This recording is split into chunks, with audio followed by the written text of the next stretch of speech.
Assalamualaikum warahmatullahi wabarakatuh. Halo teman-teman semua, saya Sika Zada Sahida. Di sini saya akan membawakan edukasi tentang gizi pada anak. Nah, sebelumnya, gizi itu apa sih?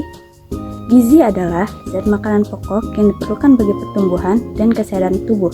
Sedangkan gizi seimbang adalah susunan makanan sehari-hari yang mengandung zat gizi dalam jenis dan jumlah yang sesuai dengan kebutuhan tubuh, yaitu seperti jenis kelamin, umur, dan status kesehatan.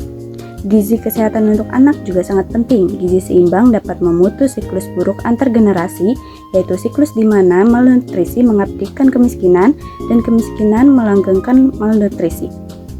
Anak-anak dengan asupan gizi seimbang akan berkembang secara maksimal, sehingga masyarakat dan ekonomi juga berkembang lebih baik. Gizi seimbang yang dibutuhkan oleh anak-anak memiliki perbedaan tergantung dengan usia anak. Gizi seimbang untuk bayi usia 0 sampai dengan 6 bulan. Air susu ibu atau ASI merupakan makanan terbaik untuk bayi karena dapat memberikan semua nutrisi yang dibutuhkan oleh bayi hingga usia 6 bulan. Sesuai perkembangan, sistem pencernaan bayi murah dan bersih. Oleh karena itu, setiap bayi harus memperoleh ASI eksklusif, hanya diberi ASI saja sampai dengan usia 6 bulan. Selanjutnya ada gizi seimbang untuk bayi dan anak usia 6 sampai 24 bulan.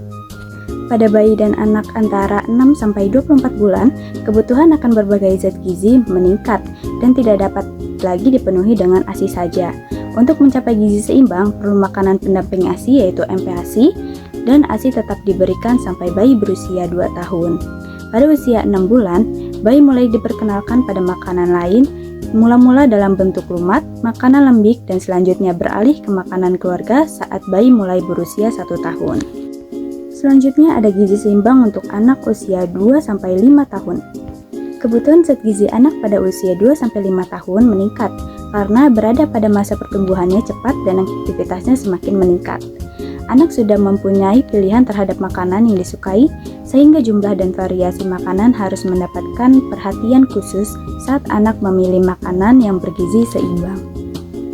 Selanjutnya ada gizi seimbang untuk remaja usia 10-19 tahun atau prapubertas dan pubertas. Kondisi penting yang berpengaruh terhadap kebutuhan zat gizi kelompok ini adalah pertumbuhan cepat memasuki pubertas, kebiasaan jajan, menstruasi, dan perhatian terhadap penampilan fisik serta tubuh atau body image pada remaja putri. Pemenuhan gizi seimbang pada anak sangat perlu, apalagi saat usia-usia anak dalam masa keemasan. Gizi yang tidak seimbang akan menimbulkan masalah pada anak. Masalah gizi pada anak diantaranya yang pertama yaitu kurang gizi atau stunting dan wasting. Dapat mengakibat gangguan pertumbuhan, infeksi, kematian, kognisi yang buruk, dan potensi penghasilan buruk di kemudian hari. Yang kedua, kekurangan zat gizi mikro. Dapat mengakibatkan gangguan dan pertumbuhan dan perkembangan, imunitas menurun, anak muda sakit, dan meningkatkan resiko kematian. Yang ketiga, ada kegemukan atau obesitas. Dalam jangka pendek menyebabkan masalah kardiovaskular dan infeksi, sedangkan dalam jangka panjang dapat menyebabkan diabetes dan gangguan metabolisme. Nah, itu dia gizi seimbang yang terjadi pada anak. Dengan asupan nutrisi yang cukup dan beragam termasuk karbohidrat, protein, lemak sehat, vitamin dan mineral, anak akan memiliki daya tahan tubuh yang lebih baik, perkembangan otak yang maksimal, serta tumbuh tinggi dan berat badan yang sesuai dengan ideal usianya. Oleh karena itu, penting bagi orang tua dan mengasuh untuk memahami dan menerapkan prinsip gizi seimbang sejak dini sebagai investasi penting untuk masa depannya anak yang lebih sehat, cerdas, dan aktif.